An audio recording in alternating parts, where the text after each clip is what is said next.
Hola, soy Sofía.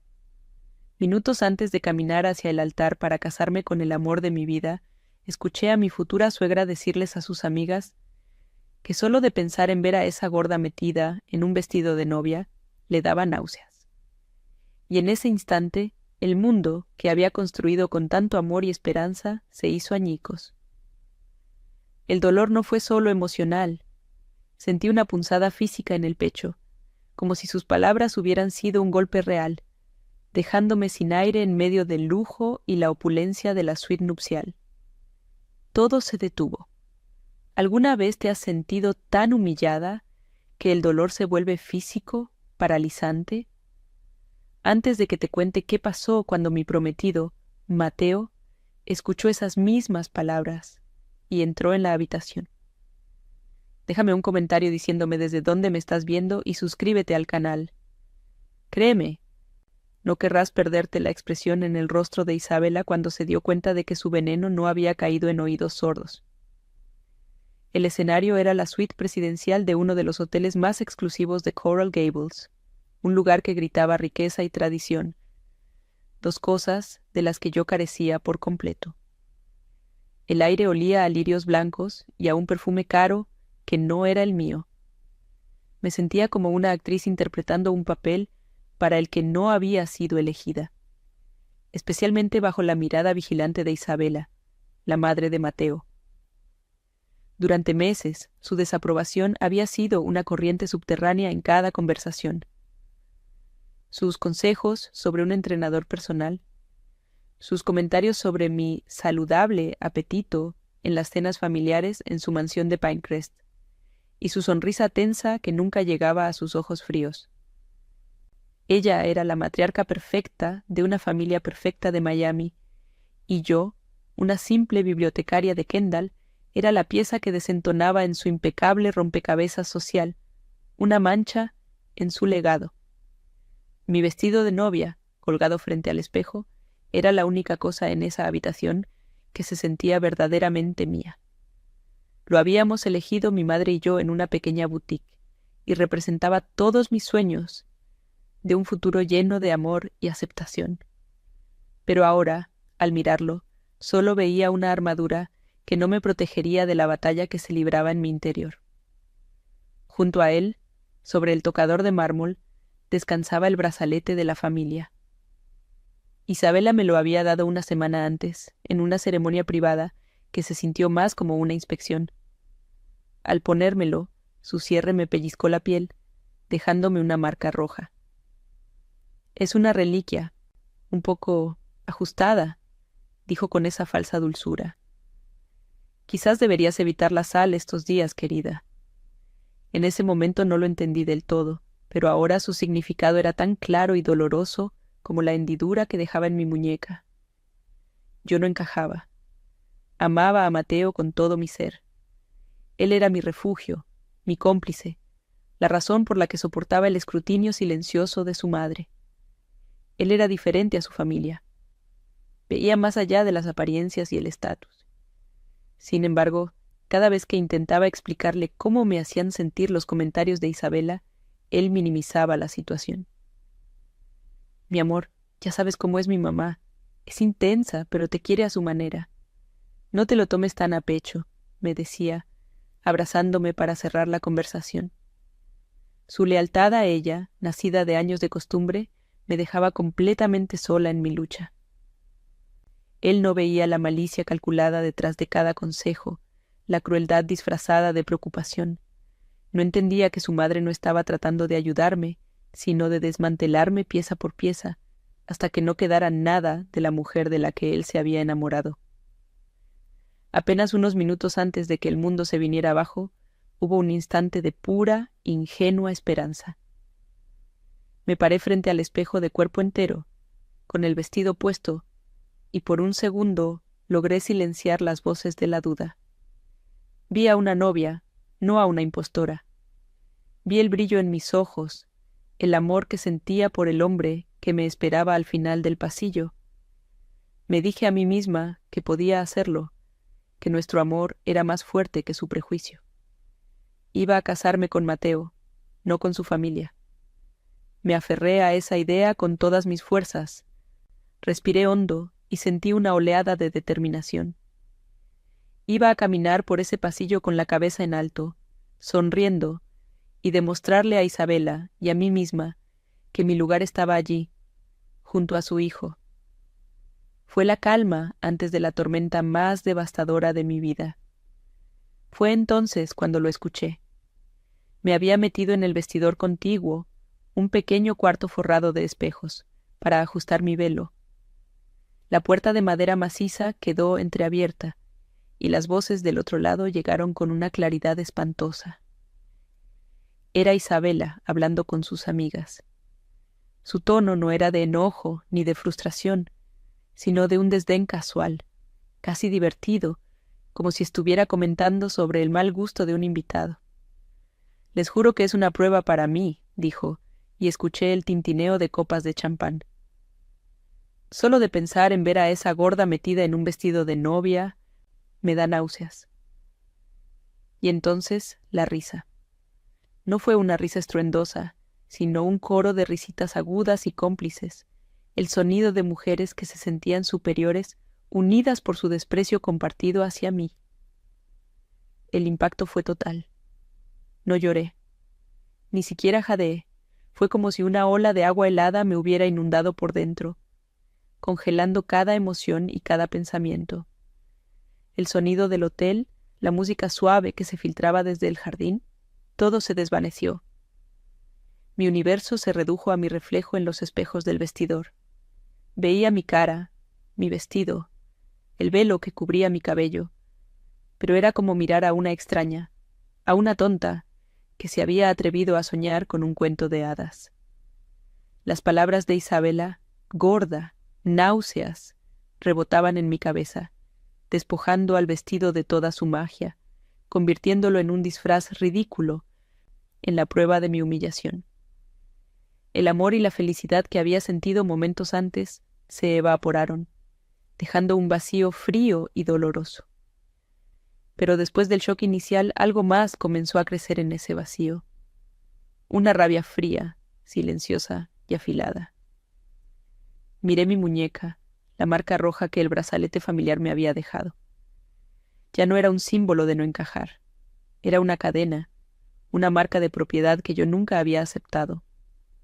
De repente, todo cobró sentido. Nunca se había tratado de mi peso, de mi trabajo como bibliotecaria o de mi modesto apartamento en Kendall. Se trataba de poder.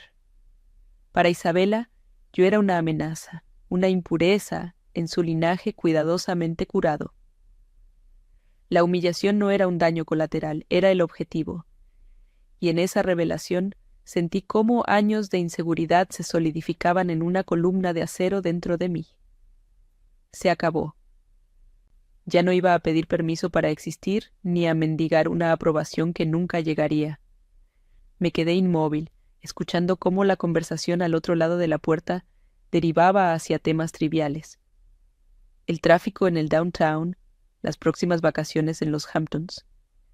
Habían destrozado mi alma en 30 segundos y luego habían seguido adelante como si nada, como si yo no existiera. Pensé en los $250,000 que había costado esa boda, en los cientos de invitados que esperaban abajo, en la vida de lujo y apariencias que estaba a punto de empezar. Y tomé una decisión. No fue una decisión dramática ni impulsiva. Fue una certeza tranquila, absoluta e inamovible que se instaló en mi corazón. No iba a caminar por ese pasillo. No iba a participar en esa farsa. Mi dignidad, la poca que me quedaba, valía infinitamente más que cualquier boda, que cualquier familia o que cualquier fortuna. Aún con el eco de sus risas en mi cabeza, me quité lentamente los pendientes de perlas que me había regalado Mateo en nuestro primer aniversario. Cada pequeño movimiento se sentía pesado, deliberado. Ya no era una novia preparándose para el día más feliz de su vida. Era una mujer desarmando una fantasía, pieza por pieza.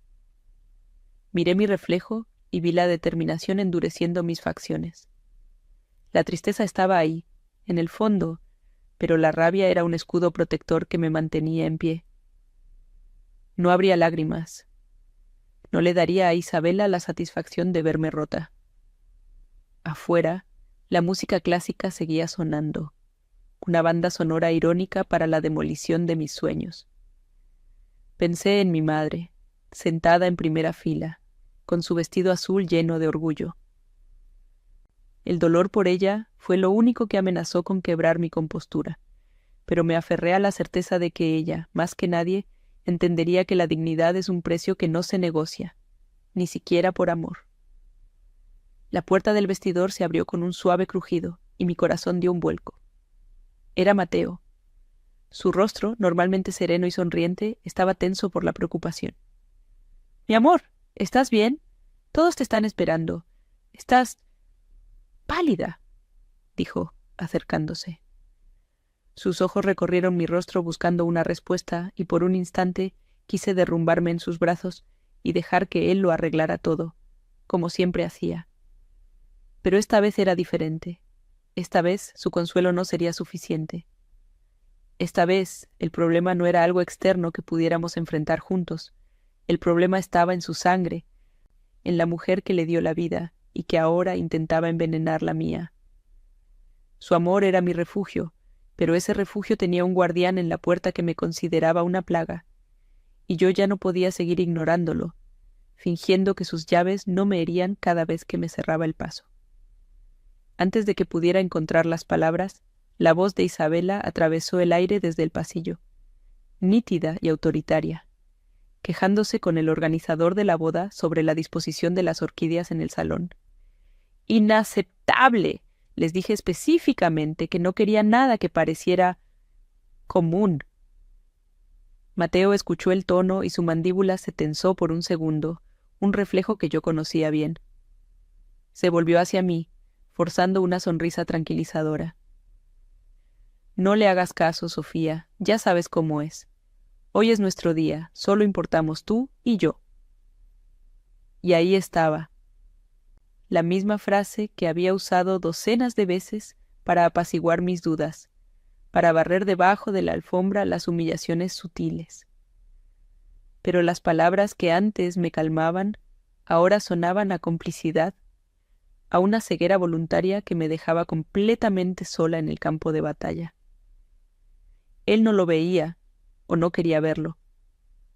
Mi mente voló a una cena, 6 meses atrás, en su imponente mansión de Pinecrest. Estábamos en el comedor, una habitación tan grande y silenciosa que podías oír el tintineo del hielo en los vasos de agua. Isabela sirvió el postre, un mousse de chocolate increíblemente elaborado. A todos les dio una porción generosa, pero cuando llegó a mi plato, depositó una cucharada ridículamente pequeña. «Para ti solo un poquito, querida», dijo con una sonrisa que no llegaba a sus ojos. «Hay que mantener esa figura para el vestido, ¿no?» El resto de la mesa guardó silencio. Mateo soltó una risita incómoda, como si fuera una broma inocente. Sentí mis mejillas arder, una oleada de vergüenza tan intensa que apenas pude tragar. Tuve que sonreír y agradecerle, jugando el papel de la prometida agradecida, mientras por dentro me sentía inspeccionada y juzgada como un animal en una feria. Mi mirada cayó sobre mi muñeca, sobre la marca roja que aún persistía donde el brazalete de la familia me había apretado. Era una metáfora perfecta de toda mi relación con su mundo, una herencia hermosa pero dolorosa, que me obligaba a encogerme para poder encajar. Con un movimiento lento y decidido, abrí el broche de oro y diamantes. El clic del cierre resonó en el silencio del vestidor con la fuerza de un disparo. Lo deslicé de mi brazo y lo coloqué sobre el tocador de mármol con un pequeño ruido seco. Mateo frunció el ceño. Su confusión era palpable. «Sofía, ¿qué haces? ¿No te gusta?» «Sé que es un poco anticuado, pero significa mucho para mi madre». Y esa era la raíz del problema. Él seguía preocupado por lo que significaba para su madre, sin darse cuenta de lo que me estaba haciendo a mí, del dolor que ese símbolo de aceptación me estaba causando. Levanté la vista y lo miré directamente a los ojos, sintiendo cómo mi voz salía firme, sin un atisbo de temblor, como si perteneciera a otra persona, a una versión de mí que no sabía lo que era el miedo. «Mateo», dije, y su nombre sonó extraño, formal. «Acabo de escuchar a tu madre. Estaba en la habitación de al lado hablando con sus amigas». Hice una pausa, dejando que el peso de mis próximas palabras se asentara en el aire entre nosotros. Dijo que solo de pensar en ver a esta gorda metida en un vestido de novia, le daban náuseas. No hubo acusación en mi tono, ni histeria. Solo la cruda y brutal verdad, expuesta bajo las luces brillantes de la suite nupcial. Vi cómo la comprensión luchaba por abrirse paso en su rostro, cómo su mente intentaba procesar una realidad que contradecía todo lo que creía saber sobre su madre. La cara de Mateo pasó por una tormenta de emociones en cuestión de segundos. Incredulidad, negación y finalmente un destello de horror. Sacudió la cabeza lentamente, como si pudiera deshacer mis palabras. «No, eso no es posible. Sofía, mi amor, tienes que haber entendido mal. Ella no diría algo así, no de ti, es mi mamá». Su voz se quebró al final y vi el dolor en sus ojos. El dolor de un hombre atrapado en medio de un fuego cruzado, forzado a elegir entre la lealtad a la mujer que lo crió y la fe en la mujer con la que había prometido pasar el resto de su vida. En ese momento entendí que mi lucha no era solo contra Isabela, sino también contra la imagen idealizada que Mateo tenía de ella, una fortaleza que parecía inexpugnable. Por primera vez, temí que nuestro amor no fuera suficiente para derribarla. Sin embargo, mi resolución no vaciló. Mi tristeza no era por mí, sino por él, por la dolorosa verdad que estaba a punto de enfrentar. Con una calma que no sabía que poseía, simplemente lo miré, dejando que mi silencio hablara más que cualquier argumento. No hubo ningún malentendido, Mateo. Mi mirada se desvió hacia el opulento entorno, el vestido de miles de dólares, las flores importadas, el champán francés enfriándose en una cubitera de plata. Todo esto, dije, abarcando la escena con un gesto de la mano. Los $250,000 que costó esta fiesta, los cientos de invitados esperando abajo, todo es una farsa si se construye sobre la humillación. Y yo no puedo, no voy a casarme para entrar en una familia donde soy un motivo de asco. Merezco más que eso. Merecemos más que eso. Justo en ese instante, como una señal del destino, una de las amigas de Isabela asomó la cabeza por la puerta de la suite, con una sonrisa pintada en el rostro. «Disculpen, chicos, Isabela me manda a ver si ya están listos. El juez se está impacientando un poquito», dijo con un tono alegre y despreocupado que chocaba violentamente con la tensión que se respiraba en el vestidor. La banalidad de su interrupción, la absoluta normalidad con la que se movían por un mundo donde acababan de destrozarme, fue la chispa que encendió la pólvora. Vi cómo algo cambiaba en los ojos de Mateo. La negación se hizo añicos, reemplazada por una furia fría y oscura que nunca antes le había visto. Finalmente, la venda había caído. Vio la crueldad de su madre, no como un defecto de carácter, sino como un arma afilada apuntando directamente al corazón de la mujer que amaba. Sin decir una palabra a la mujer que esperaba en la puerta, Mateo se giró completamente hacia mí. Su rostro era una máscara de determinación. El hijo devoto había desaparecido, y en su lugar estaba el hombre que yo necesitaba, el compañero que estaría a mi lado, sin condiciones. Tomó mi mano, la que no tenía la marca del brazalete, y sus dedos se entrelazaron con los míos con una fuerza protectora. «Tienes toda la razón», dijo, y su voz era un murmullo bajo y cargado de una ira controlada. «Esto se acaba aquí, no nos vamos a casar, no así, no en este circo». No era una pregunta, ni una sugerencia. Era una declaración de guerra. Por primera vez desde que conocí a su familia, sentí que no estaba sola. Éramos nosotros dos contra el mundo, y en ese preciso instante supe que habíamos ganado la batalla más importante. Su mirada se desvió por encima de mi hombro, hacia la habitación principal donde el brazalete de diamantes yacía abandonado sobre el mármol, un trofeo de una victoria vacía. Sus ojos se endurecieron. «Pero no nos vamos a escabullir por la puerta de atrás», continuó, su voz adquiriendo un filo peligroso. No le vamos a dar el gusto de pensar que sus palabras no tuvieron consecuencias. Una nueva energía emanaba de él, una que no buscaba la huida, sino la justicia. Se volvió hacia mí y en su mirada vi una pregunta silenciosa, pidiendo mi permiso, mi fuerza. Ella tiene que saber que la escuchamos. Ambas. Tiene que mirarnos a los ojos cuando su mundo perfecto se venga abajo. Y en ese momento supe que la humillación que sentí no sería el final de la historia. Sería el principio. Asentí con la cabeza, una única y lenta inclinación que selló nuestro pacto. La amiga de Isabela, que había quedado congelada en la puerta, nos miraba con una mezcla de confusión y alarma, como si estuviera presenciando el prólogo de una catástrofe social que no sabía cómo detener. Mateo ni siquiera la miró. Con su mano todavía firmemente en la mía, me guió fuera del vestidor, pasando junto a ella como si fuera un mueble más en esa suite ostentosa. Caminamos hacia la puerta principal de la suite, dejando atrás mi velo sobre una silla y el brazalete de la familia brillando fríamente sobre el mármol. Cada paso se sentía monumental, como si estuviéramos marchando no hacia el final de una boda, sino hacia el comienzo de una vida real, una vida donde nuestra paz y nuestro respeto mutuo serían innegociables. El aire estaba cargado de una electricidad silenciosa, la calma tensa que precede a un trueno. «No vamos a bajar al jardín», me susurró Mateo mientras nos acercábamos a la puerta. Su voz era un hilo de acero. «Vamos a ir al salón fundadores.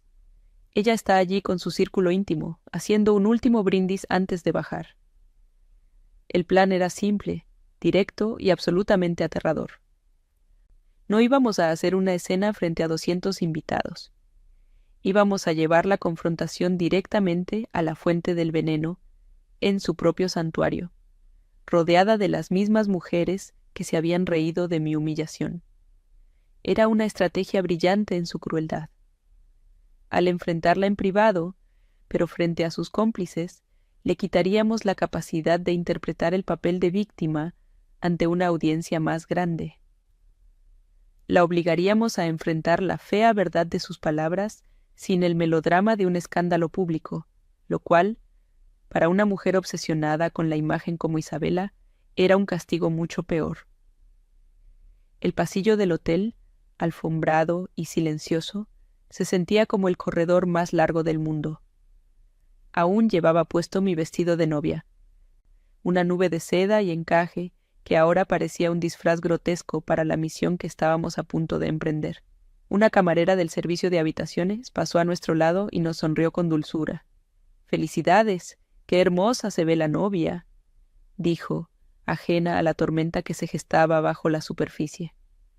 Le devolví una sonrisa tensa, un reflejo automático que se sintió como una traición a la rabia que me consumía. El contraste era surrealista. El mundo seguía girando, celebrando un amor que nosotros estábamos a punto de redefinir a través de un acto de rebelión. Cada paso era un adiós a la mujer ingenua que había entrado en esa suite horas antes, soñando con un cuento de hadas, y un hola a la mujer que saldría de allí, dueña de su propia historia. Mientras esperábamos el ascensor de caoba y bronce, el teléfono de Mateo vibró en su bolsillo. Lo sacó con un movimiento rápido, su ceño frunciéndose al ver la pantalla. Pensé que sería su padrino de boda, preguntando por el retraso. Pero su expresión cambió, suavizándose con una sorpresa casi imperceptible. Me mostró la pantalla. Era un mensaje de su padre, un hombre de pocas palabras que siempre se mantenía al margen de los dramas de Isabela. El texto era corto, pero su peso era inmenso. «Tu madre está fuera de control. Hagas lo que hagas. Estoy contigo, hijo. Te espero en el bar». Fue como si una pieza fundamental del tablero de ajedrez se hubiera movido a nuestro favor. No estábamos completamente solos en esto. El patriarca de la familia, el hombre cuyo silencio a menudo interpretaba como aprobación a su esposa, nos estaba dando su bendición. La fortaleza de Isabela, que parecía tan absoluta, de repente mostraba una grieta. El viaje en el ascensor fue un descenso a la realidad. Las paredes de espejo nos devolvían el reflejo de una pareja improbable. Yo, una novia, con la mirada endurecida por la traición. Él, un novio cuya expresión tranquila había sido reemplazada por una furia helada. No dijimos nada. El silencio era un espacio sagrado donde ambos procesábamos la enormidad de lo que estábamos a punto de hacer. Estábamos desmantelando activamente el día más planeado y costoso de nuestras vidas. Estábamos eligiendo la verdad sobre la tradición, la dignidad sobre la apariencia. Pensé en el apartamento de Kendall, mi pequeño y modesto refugio. Por primera vez en meses, no lo vi como algo de lo que avergonzarme en comparación con la opulencia de Pinecrest, sino como mi verdadero hogar. Un lugar donde el valor de una persona no se medía por su cuenta bancaria o el tamaño de su vestido. Las puertas del ascensor se abrieron en el entresuelo, liberándonos en un vestíbulo con vistas al jardín donde los invitados esperaban. La melodía suave de un cuarteto de cuerdas flotaba en el aire, una banda sonora irónica para nuestra revolución silenciosa. A lo lejos, a través de los ventanales, pude ver a mi madre, sonriendo y charlando con uno de los tíos de Mateo. Un nudo de culpa se formó en mi garganta, pero lo tragué. Ella me había criado para ser fuerte, para defenderme. Entendería. Mateo debió sentir mi vacilación, porque su mano apretó la mía con más fuerza. «Ya casi llegamos», dijo, su voz firme anclándome al presente. Nos dirigimos hacia la izquierda, alejándonos de la celebración, hacia un pasillo más oscuro que conducía a los salones privados del hotel. Cada paso nos alejaba más de la farsa y nos acercaba más a nuestra verdad. Nos detuvimos frente a un par de puertas dobles de roble macizo. Una pequeña placa de latón pulido decía «Salón Fundadores». Detrás de esas puertas estaba Isabela, probablemente levantando su copa, sintiéndose victoriosa, creyendo que su pequeño y cruel comentario había sido un secreto compartido entre sus iguales. La magnitud de lo que íbamos a hacer me golpeó con toda su fuerza. Estábamos a punto de detonar una bomba en el corazón de su mundo. Por un segundo, el miedo me paralizó. ¿Y si me equivocaba? ¿Y si estaba arruinando la única oportunidad de felicidad que tendría por un arrebato de orgullo? La duda, esa vieja y familiar enemiga, intentó arrastrarse de nuevo en mi mente, susurrando que tal vez debería soportarlo, sonreír y seguir adelante como tantas mujeres antes que yo. Mateo debió ver la lucha en mis ojos. Se inclinó hacia mí, su rostro a centímetros del mío, y su aliento cálido fue un consuelo en el aire frío del pasillo. «Sofía, mírame», susurró con una intensidad que silenció todas mis dudas. «Recuerda el brazalete apretado en tu muñeca. Recuerda cada consejo sobre tu peso. Recuerda cómo te sentiste en cada cena en mi casa. Esto no es solo por lo que dijo hoy, es por todo. No es venganza, es respeto. El respeto que te mereces y que yo no supe defender antes. Se acabó». Sus palabras fueron el ancla que necesitaba. Me recordó que esto no era una reacción impulsiva, sino la culminación de meses de humillaciones silenciosas. Él no solo me estaba apoyando, estaba asumiendo su parte de la responsabilidad, y en ese acto de honestidad nuestro vínculo se volvió irrompible. Con una nueva determinación ardiendo en mi interior, asentí. Ya no había miedo, solo una claridad absoluta. Mateo no esperó más. Soltó mi mano y con un movimiento fluido y decidido empujó una de las pesadas puertas de roble. Se abrió hacia adentro con un suave gemido, revelando la escena que habíamos anticipado. Isabela estaba en el centro de un pequeño grupo de mujeres elegantemente vestidas, con una copa de champán en alto, su rostro iluminado por una sonrisa de autocomplacencia. Y por asegurarnos de que la familia mantenga sus estándares, estaba diciendo. La frase quedó suspendida en el aire cuando nos vio.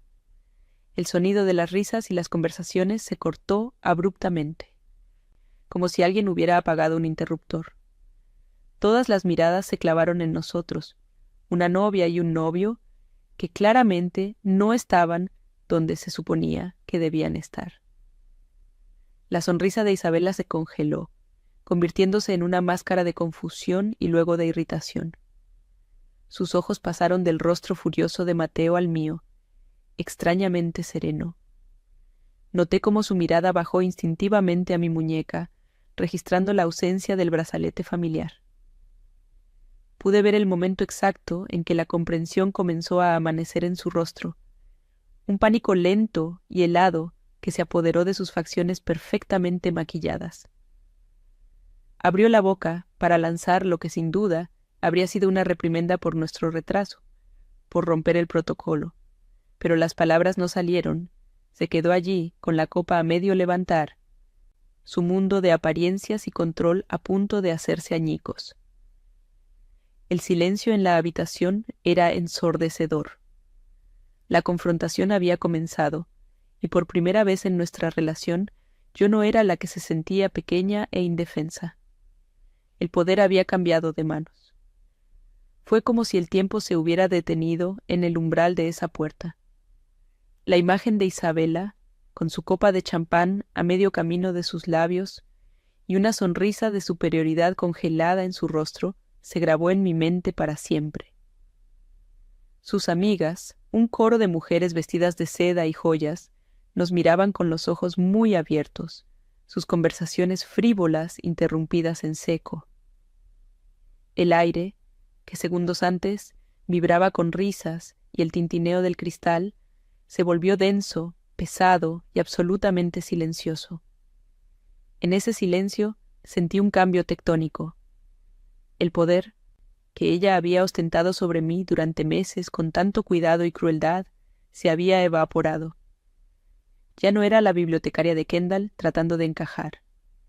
Era la mitad de un frente unido, y mi mera presencia junto a su hijo era una acusación que ella no podía ignorar. La irritación fue la primera emoción que logró romper la máscara de shock de Isabela. Sus labios, pintados de un rojo intenso, se tensaron en una línea delgada. Bajó lentamente su copa, colocándola sobre una mesa con un cuidado exagerado que traicionaba su furia interna. Sus ojos, fríos como el hielo, se clavaron en Mateo, ignorándome deliberadamente como si yo fuera un accesorio que él había arrastrado consigo. Pude ver cómo su mente trabajaba a toda velocidad, buscando una manera de reescribir la escena, de convertir nuestra interrupción en una falta de respeto, en un error nuestro. Estaba acostumbrada a controlar todas las narrativas, y nuestra presencia allí, en su santuario privado, era un acto de insubordinación que su ego no podía procesar. Quería hablar, reprender, pero por primera vez las palabras parecían fallarle. Mateo no esperó a que ella encontrara su guión. Con un paso firme me guió hacia el interior de la habitación. No soltó mi mano, y ese simple gesto fue una declaración más poderosa que cualquier grito. Nos detuvimos a unos metros de ella, lo suficientemente cerca para que no pudiera escapar de nuestra mirada, pero manteniendo una distancia que le negaba cualquier intimidad o posibilidad de convertir esto en un susurro familiar. Las amigas de Isabela se movieron incómodas, algunas dando un paso atrás como si temieran que la confrontación pudiera salpicarlas. Eran leales a Isabela solo mientras ella ostentara el poder. Ahora eran simplemente espectadoras de un drama fascinante, listas para abandonar el barco que se hundía en el momento en que oliera a escándalo. La lealtad de los ricos, pensé, es tan volátil como el mercado de valores. Mientras Mateo se preparaba para hablar, yo me concentré en mi propia compostura. Me negué a parecer una víctima. Erguí los hombros, levanté la barbilla y miré directamente a las mujeres que, minutos antes, se habían reído a mi costa. Mi mirada se encontró con la de una de ellas, una mujer rubia con un collar de perlas tan grande que parecía una carga. Ella fue la que soltó la risita más aguda, la más cómplice. La sostuve la mirada sin parpadear, dejando que viera la rabia fría y la determinación en mis ojos. No había súplica ni dolor, solo una fuerza que no sabía que poseía. Después de un segundo que pareció una eternidad, ella desvió la vista, visiblemente incómoda, y fingió ajustar su brazalete. Fue una pequeña victoria, pero en ese momento se sintió como ganar una batalla crucial. Isabela, al ver que estaba perdiendo el control de su audiencia, finalmente habló. Su voz, aunque tensa, intentaba proyectar una autoridad imperturbable, la de una matriarca lidiando con un berrinche infantil. Mateo, por el amor de Dios, ¿qué significa esto? Sofía, querida, tu lugar no es aquí. Tienen a 200 invitados esperando en el jardín. Están montando un espectáculo. Su uso de la palabra espectáculo fue deliberado, un intento de avergonzarnos, de pintarnos como dos niños malcriados arruinando su fiesta perfectamente organizada. Intentaba minimizar la situación, reducir nuestra presencia a un simple error de protocolo, una mancha en su día perfecto que podía limpiarse rápidamente con una reprimenda y una sonrisa forzada. Pero su estrategia ya no funcionaba. Las viejas tácticas habían perdido su poder. Mateo ni siquiera parpadeó. Su calma era lo que más la desarmaba. Él no estaba actuando por un impulso de ira, estaba ejecutando una sentencia. Tienes razón, mamá. Hay 200 invitados esperando, dijo, su voz resonando en el silencio tenso de la habitación. Están esperando una celebración de amor y unión, una celebración que no puede ocurrir. Hizo una pausa dramática, asegurándose de que cada palabra aterrizara con el máximo impacto. Sus ojos nunca dejaron los de ella.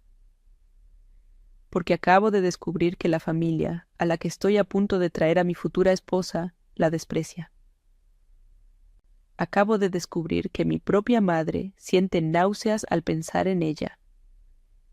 Repitió sus palabras exactas, no como una acusación, sino como un hecho irrefutable, una verdad expuesta bajo la luz cruda de la confrontación. Un jadeo colectivo y apenas audible recorrió el pequeño grupo de mujeres. La palabra náuseas flotó en el aire, fea y venenosa. La cara de Isabela se transformó. El color desapareció de sus mejillas, dejándola con una palidez cadavérica que ni su costoso maquillaje podía ocultar. El shock dio paso al pánico puro y sin adulterar. Sus ojos se abrieron de par en par, y por primera vez vi en ella algo que no era arrogancia ni desdén. Vi miedo. Miedo de ser expuesta, de que su crueldad cuidadosamente velada saliera a la luz. Miró a sus amigas buscando desesperadamente un aliado, un gesto de apoyo, pero solo encontró rostros que eran una mezcla de horror y fascinación morbosa. Estaba sola en el escenario que ella misma había construido, y los reflectores eran implacables. En ese instante, la imagen del brazalete abandonado en la suite nupcial volvió a mi mente con una claridad abrumadora. Recordé el pellizco en mi piel, la marca roja que me había dejado, el símbolo constante de que yo era demasiado, de que no encajaba. Dejarlo atrás no había sido un acto de despecho, sino el primer paso hacia mi liberación. Ahora, de pie en esa habitación, sintiéndome más dueña de mí misma que nunca, entendí que el brazalete no era lo único que estaba dejando atrás.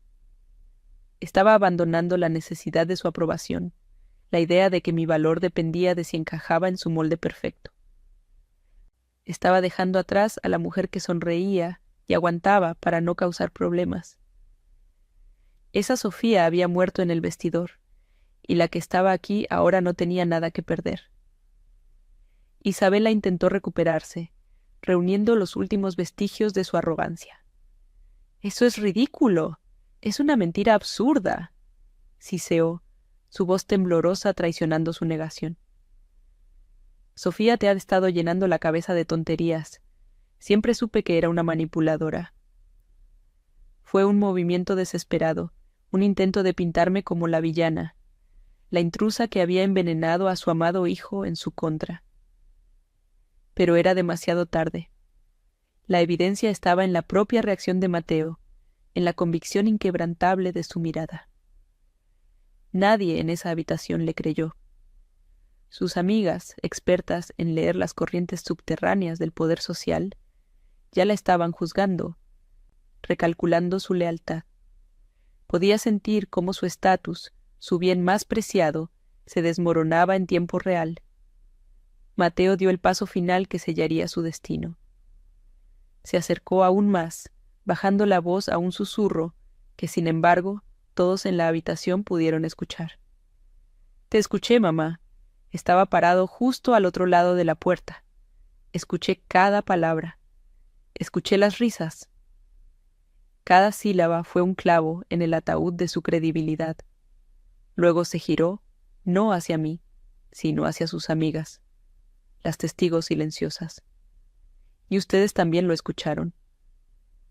No era una pregunta, era una afirmación que las implicaba, que las convertía en cómplices.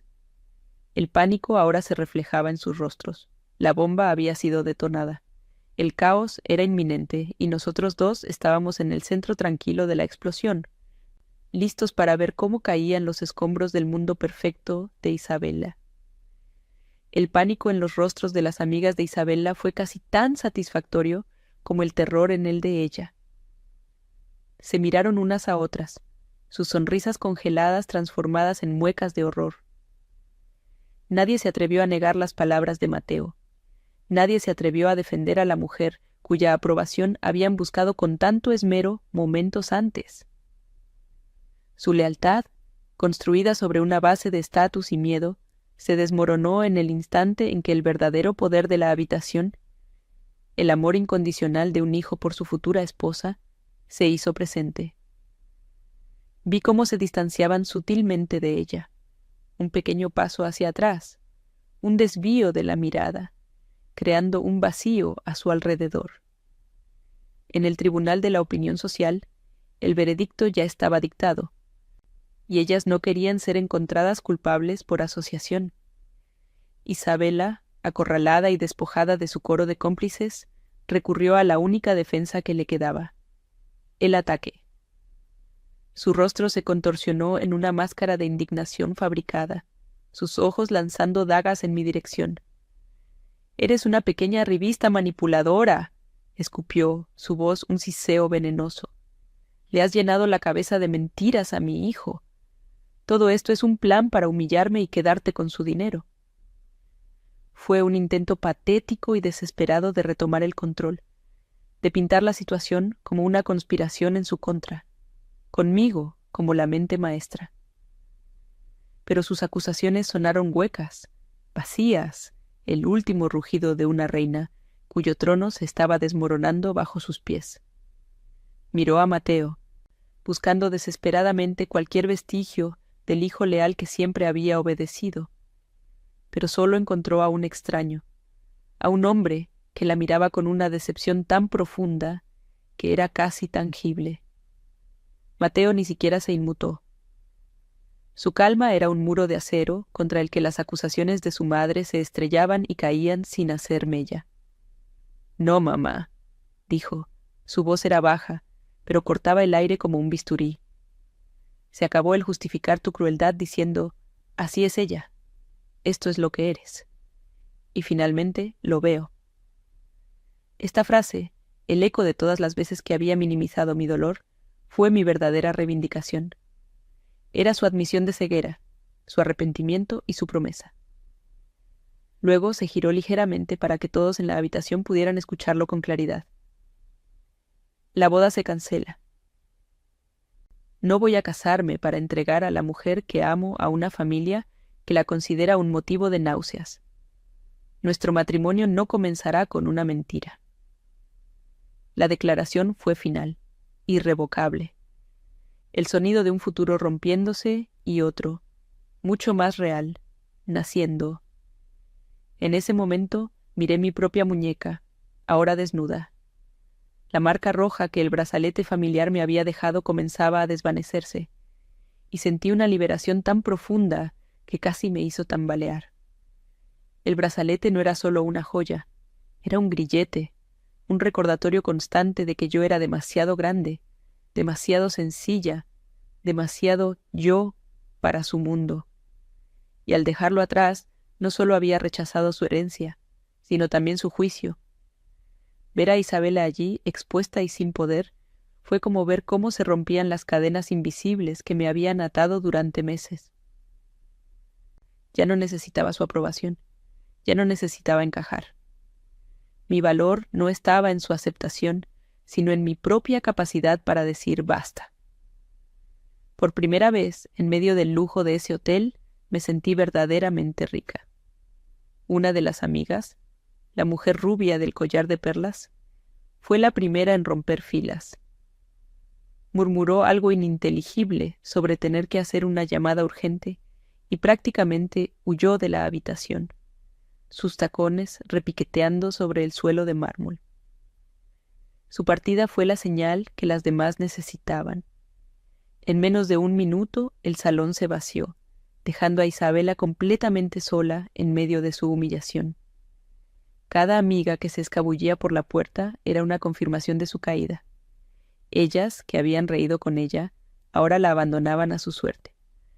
Era la ley no escrita de su círculo. La debilidad y el escándalo eran contagiosos, y nadie quería estar cerca del epicentro de la explosión. La soledad que la envolvió fue un castigo mucho más elocuente que cualquier palabra que pudiéramos haber dicho. Isabela no gritó, no suplicó, simplemente se quedó allí, de pie, con los hombros caídos, como si el peso de su propia maldad finalmente la hubiera aplastado. La máscara de la matriarca perfecta se había hecho añicos, revelando a la mujer pequeña, insegura y amargada que había debajo. Una única lágrima de pura rabia y humillación se deslizó por su mejilla, arruinando su impecable maquillaje. Fue un colapso silencioso, interno, mucho más devastador que cualquier arrebato histérico. Había perdido lo único que realmente le importaba, no el amor de su hijo, sino la admiración y la envidia de sus pares. Su imagen pública, su legado cuidadosamente construido, se había disuelto en el aire viciado de esa habitación. En sus ojos vi la aterradora comprensión de que había apostado todo a su orgullo y lo había perdido todo. «Vámonos, Sofía», dijo Mateo suavemente, su voz sacándome del trance. No le dirigió una última mirada a su madre. No hubo un adiós ni una palabra de reproche final. Simplemente le dio la espalda, un gesto de finalidad tan absoluto que me cortó la respiración. Tomó mi mano de nuevo, y su calor fue el ancla que me mantuvo firme. Juntos nos giramos y caminamos hacia la puerta, dejando atrás a la mujer que había intentado destruirme, ahora reducida a una estatua de desolación en medio de un salón vacío. El sonido de nuestros pasos al alejarnos fue el único ruido en el silencio abrumador. Cada uno de ellos un martillazo clavando el último clavo en el ataúd de la vida que casi tuvimos. Al salir al pasillo, el contraste fue abrumador. La música del cuarteto de cuerdas seguía flotando desde el jardín, una melodía alegre para una celebración que ya no existía. Todavía llevaba puesto mi vestido de novia, una nube blanca, que se sentía a la vez como una armadura y un disfraz. Nos movíamos en una burbuja de silencio, ajenos al mundo que nos rodeaba. Mientras caminábamos, cada paso se sentía más ligero que el anterior. Estábamos abandonando una fortuna, una posición social y una vida de lujos, pero nunca me había sentido tan libre. Estaba dejando atrás una pesadilla vestida de cuento de hadas y caminando hacia una verdad incierta, pero nuestra. Una verdad donde el respeto no era negociable. Al final del pasillo, apoyado contra la pared cerca de los ascensores, estaba el padre de Mateo. nos vio acercarnos, su rostro normalmente impasible ahora lleno de una emoción compleja. Sus ojos se posaron en nuestras manos entrelazadas, luego en mi rostro, y finalmente en el de su hijo. No hubo preguntas, no hubo sorpresa, solo una profunda comprensión. Mientras pasábamos a su lado, asintió lentamente, un único gesto de aprobación que valía más que 1000 palabras. En su mirada no había decepción por la boda cancelada, sino un profundo y silencioso respeto por el hombre en el que se había convertido su hijo. El mensaje de texto no había sido una simple formalidad. Había sido una promesa, y ahora la estaba cumpliendo.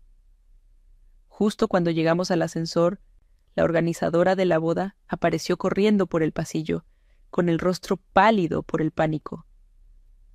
«Mateo, Sofía, ¿qué está pasando? Los invitados están preguntando. El juez». Su voz se apagó cuando vio la expresión en nuestros rostros. Mateo la detuvo con un gesto tranquilo de la mano. «La boda ha sido cancelada, Elizabeth», dijo con una calma que la dejó helada. «Por favor, informa a los invitados de que la celebración ha terminado». Luego añadió la estocada final, una que yo no esperaba, pero que selló el acto de justicia. «Y cualquier factura pendiente envíasela directamente a Isabela Torres. Después de todo, esta siempre fue su fiesta. Ella debería pagarla». Mientras las puertas del ascensor se cerraban, atrapé nuestro reflejo en el bronce pulido. Una novia con el maquillaje intacto, pero los ojos llenos de una fuerza nueva. Y un novio cuya lealtad había sido probada en el fuego y había salido indestructible. Estábamos escapando, sí, pero no como fugitivos. Nos estábamos liberando. La imagen era surrealista. 2 personas vestidas para un altar, descendiendo en un ascensor, alejándose de una vida que la sociedad les decía que debían desear. Pero en ese reflejo no vi a una pareja rota. Vi a 2 personas que acababan de elegir su propia definición de felices para siempre. Y comenzaba en ese preciso instante, con el suave zumbido del ascensor, llevándonos lejos de la mentira y hacia nuestro propio y verdadero comienzo. El descenso en aquel ascensor de bronce fue el viaje más silencioso y a la vez más ruidoso de mi vida. Cada piso que bajábamos era un grito de libertad. Aún vestida de novia, con Mateo a mi lado, atravesamos el opulento vestíbulo del hotel. Las miradas de los huéspedes se clavaban en nosotros, una mezcla de confusión y curiosidad, pero yo no sentía vergüenza. Por primera vez en meses no me importaba lo que pensaran los demás. La música del cuarteto de cuerdas se desvaneció detrás de nosotros cuando las puertas de cristal se abrieron al aire húmedo de la noche de Miami. Afuera, el mundo seguía su curso, ajeno a la guerra que acabábamos de ganar. No huíamos de una boda. Estábamos caminando directamente hacia nuestra vida. Cada paso sobre el pavimento se sentía más firme, más real que cualquier alfombra persa en la que hubiera podido caminar hacia el altar. Una vez en el auto de Mateo, el silencio continuó, pero ya no era tenso. Era un espacio de comprensión, un bálsamo para las heridas aún frescas. Él encendió el motor, pero no se movió. Simplemente se quedó mirando al frente, con las manos en el volante. Después de lo que pareció una eternidad, se volvió hacia mí, y en sus ojos vi un amor tan puro y feroz que me quitó el aliento. No había arrepentimiento, solo certeza. «¿A dónde vamos?», preguntó, su voz ronca por la emoción contenida. No tuve que pensarlo. No había otro lugar en el mundo donde quisiera estar. «A casa», le respondí. «A mi casa». Y con esa simple palabra sellamos nuestro nuevo comienzo. Mientras nos alejábamos del hotel, dejando atrás sus luces parpadeantes y sus promesas vacías, sentí que por fin podía respirar. Un aliento profundo y limpio que llenó mis pulmones por primera vez en mucho tiempo. Llegar a mi pequeño apartamento en Kendall fue como llegar a un santuario. La familiaridad de mis libros, mis muebles sencillos, el olor a café de la mañana, todo contrastaba violentamente con la artificialidad y la opulencia que acabábamos de abandonar. Mateo me ayudó a bajar la cremallera del vestido de novia.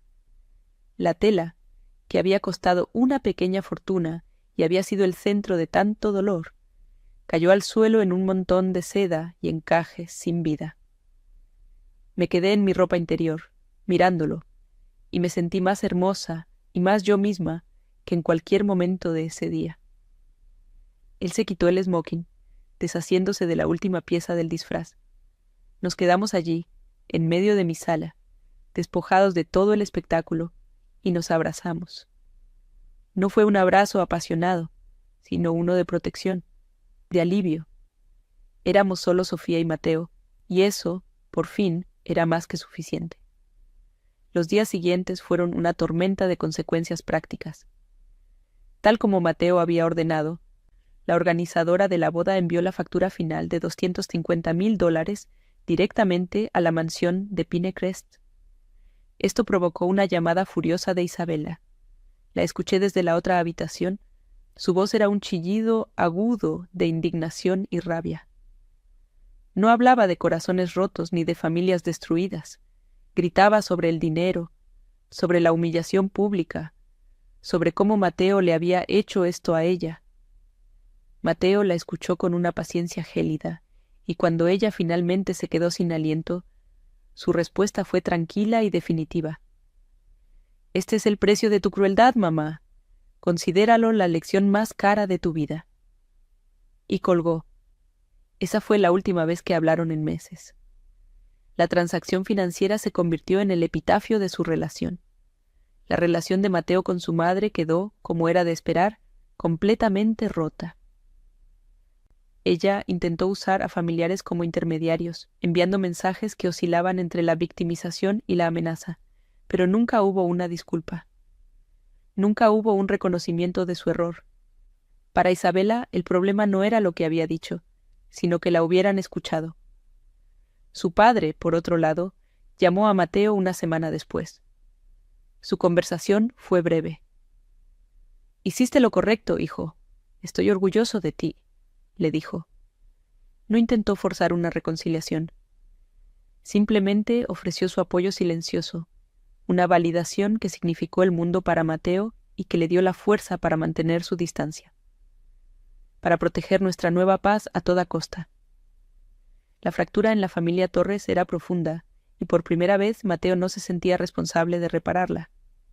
Mi madre, al principio, quedó en shock. Cancelar una boda a último minuto era algo que solo había visto en las telenovelas. Pero cuando le conté toda la historia, desde el brazalete apretado hasta las náuseas de Isabela, su shock se transformó en una furia protectora. Me abrazó con fuerza y me dijo las palabras que necesitaba oír. «Hiciste lo correcto, mi amor. Nadie tiene derecho a hacerte sentir así». Un mes después, Mateo y yo nos casamos. Fue en la oficina del juez de paz, con solo mi madre, su padre y 2 de nuestros amigos más cercanos como testigos. Yo llevaba un sencillo vestido blanco que compré por $80 y en mis manos sostenía un pequeño ramo de margaritas.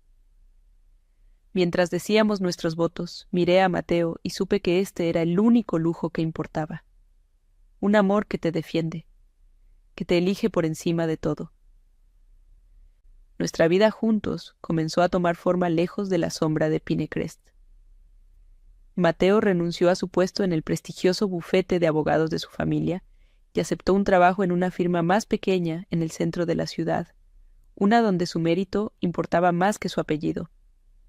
Nos mudamos a un pequeño dúplex en Coconut Grove, un lugar que elegimos juntos, llenándolo con nuestros propios muebles y nuestros propios sueños. Establecimos límites claros. No más cenas familiares obligatorias. No más tolerancia al desprecio disfrazado de consejo. Construimos un muro no de ladrillos, sino de respeto mutuo, y dejamos muy claro que cualquiera que quisiera ser parte de nuestra vida tendría que respetar ese muro. Nuestra paz se volvió innegociable. De Isabela supimos poco. Las noticias nos llegaban a través de rumores y comentarios de terceros. La historia de la boda cancelada se convirtió en la comidilla de su círculo social. Al parecer, las amigas que presenciaron la confrontación no guardaron el secreto. Contaron la historia, y en sus relatos, Isabela no era la víctima, sino la villana expuesta. Su estatus, construido sobre una fachada de perfección y poder, sufrió un golpe del que le costaría recuperarse. Perdió la moneda más valiosa de su reino, la apariencia. No sentía alegría por su caída, solo una extraña sensación de justicia poética. Ella había intentado aislarme y humillarme, y al final se había quedado completamente sola en la jaula dorada que ella misma había construido. A veces, por la noche, sentada en el balcón de nuestro nuevo hogar, miro mi muñeca desnuda. Ya no hay ninguna marca roja. Pienso en el brazalete de diamantes que dejé sobre aquel tocador de mármol. No lo extraño. No extraño nada de esa vida. Lo que tengo ahora es mucho más valioso. Tengo un hombre que me escucha, que me cree y que lucharía por mi dignidad como si fuera la suya propia. Dejamos atrás una fortuna, sí, pero ganamos algo que el dinero no puede comprar: la libertad de ser nosotros mismos, sin pedir disculpas. La humillación que sentí aquel día fue el precio de mi libertad, y mirando hacia atrás, sé sin lugar a dudas que fue la mejor inversión de mi vida. Al final, la lección más profunda que aprendí no tuvo nada que ver con el dinero, el estatus o las familias poderosas. Durante meses creí que mi objetivo era encajar, hacerme más pequeña, limar mis bordes para caber en un molde que nunca fue diseñado para mí. Pensaba que la felicidad era una puerta que solo se abría desde afuera, con la llave de la aprobación de otros. Pero aquel día, en medio de la humillación más grande de mi vida, descubrí que la verdadera puerta se abre desde adentro, y la única llave que necesitas es tu propio autorrespeto. Dejar atrás esa boda no fue una pérdida. Fue el acto de recuperación más importante que he hecho. Recuperé mi voz, mi dignidad, y lo más importante, me recuperé a mí misma. La historia que les he contado no es sobre una boda fallida. Es sobre el momento en que dejas de aceptar un amor que viene con condiciones, un respeto que tienes que ganarte a pulso cada día. Todos tenemos un brazalete en nuestras vidas, una relación, un trabajo, una dinámica familiar que nos aprieta. Nos deja una marca y nos recuerda sutilmente que no somos suficientes tal como somos. Nos acostumbramos tanto a ese pellizco constante que empezamos a creer que es normal, que es el precio que debemos pagar por la aceptación o la seguridad, pero no lo es. El verdadero lujo no es un diamante en la muñeca, sino la paz de saber que eres amado por quien eres, no por la versión de ti que otros quieren que seas. También aprendí lo que significa tener un verdadero compañero. No es alguien que te protege de todo dolor, sino alguien que está dispuesto a pararse a tu lado en medio del fuego, incluso si ese fuego lo inició su propia familia. El momento más importante de mi historia no fue cuando me defendí a mí misma, sino cuando Mateo dejó de decir así es ella, y decidió que la lealtad a nuestra futura familia era más importante que la lealtad ciega a su pasado. El amor verdadero no te pide que soportes la falta de respeto en silencio. El amor verdadero escucha tu dolor, lo valida y luego te toma de la mano para ayudarte a alejarte de lo que te daña. La humillación que sentí, ese dolor agudo y paralizante en la suite nupcial, fue, irónicamente, el regalo más grande que pude recibir. Fue la sacudida que necesitaba para despertar. A veces necesitamos que nos rompan el corazón de la manera más brutal para darnos cuenta de que hemos estado entregando sus pedazos a las personas equivocadas. Ese dolor fue un espejo que me obligó a ver mi propio valor, un valor que había permitido que otros definieran por mí. El dolor te obliga a elegir, o te dejas aplastar por él, o lo usas como combustible para construir una vida donde ese tipo de sufrimiento ya no tenga cabida. Yo elegí construir. Quizás tú que me escuchas también te has sentido demasiado o muy poco para alguien. Quizás has sonreído y has sentido, mientras por dentro sentías cómo tu espíritu se encogía un poco más. Te pregunto, ¿cuál es tu brazalete? ¿Qué es eso que soportas en silencio con la esperanza de que un día, mágicamente, deje de doler?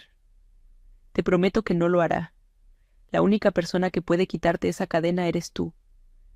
Alejarse no es un acto de debilidad, es el acto de valentía más grande que existe. Es declarar ante el mundo, y lo más importante, ante ti misma, que mereces más. Mi valor nunca dependió de la aprobación de Isabela, y el tuyo no depende de la aprobación de nadie que te haga sentir pequeño. Esta verdad es la única herencia que realmente importa. Si mi historia ha resonado contigo, si alguna vez has tenido que elegir entre tu dignidad y una situación que te estaba destruyendo, entonces ya somos parte de la misma tribu. Somos los que aprendimos por las malas que la paz interior es el único palacio en el que vale la pena vivir. Antes de despedirme, quiero que sepas que no estás sola en tu lucha. Hay una comunidad entera de personas que, como tú y como yo, han tenido que reescribir su propio final feliz. Si quieres ser parte de esta conversación y escuchar más historias sobre cómo encontrar la fuerza en los momentos más difíciles, suscríbete al canal y déjame un comentario contándome desde qué parte del mundo me estás viendo. Juntos, podemos recordarnos unos a otros que nuestro valor no es negociable. Recuerda siempre, tú eres la única persona que tiene el poder de decidir lo que vales. No dejes que nadie te ponga un precio.